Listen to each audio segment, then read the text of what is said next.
నా జోబులో నుంచి డబ్బులు ఎవరు తీసుకున్నారా? నాన్నకి తెలిసిపోయినట్టుంది. ఒకవేళ నిన్ను గనుక అడిగితే నువ్వు తీసుకున్నావు అని చెప్పు, నన్ను గనుక అడిగితే నేను తీసుకున్నావు అని చెప్తా. దాంతో కన్ఫ్యూజ్ అయిపోయి ఇద్దరిని కొట్టడు. సరే. ఏమైంది నాన్న? నా జోబులో నుంచి డబ్బులు ఎవరు తీసుకున్నారా? నాన్న నేను తీసుకున్నాను నాన్న. సిగ్గులేదురా నీకు ఇంట్లో దొంగతనం చేయడానికి?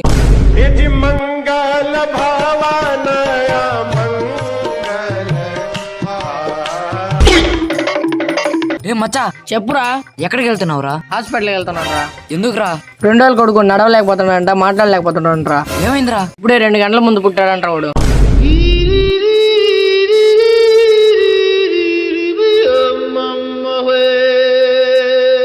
ఏ తమ్ముడు, చెప్పునా. నేను బాగా డబ్బున్నాను అనేసి నువ్వు అనుకోరా. అనుకున్నా. అయితే నేను బాగా అందంగా ఉంటాను అనేసి అనుకోరా. అనుకున్నా. అయితే ఇప్పుడు నా దగ్గరకు ఒక అమ్మాయి వచ్చి ఐ లవ్ యూ చెప్పిందని అనుకోరా. ఇది మాత్రం నేను అనుకున్నా.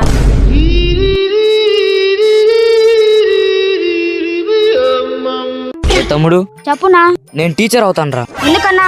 పిల్లలందరికి నా మోటివేషనల్ స్టోరీ చెప్పి చదువుకునేటట్టు చేస్తానురా. ఆ స్టోరీ నాకు చెప్పునా. నేను చిన్నప్పుడు మా తాత బీడీ వెలిగించినప్పుడు ఆ బీడీ వెలుతురులో చదువుకున్నానని చెప్తానురా.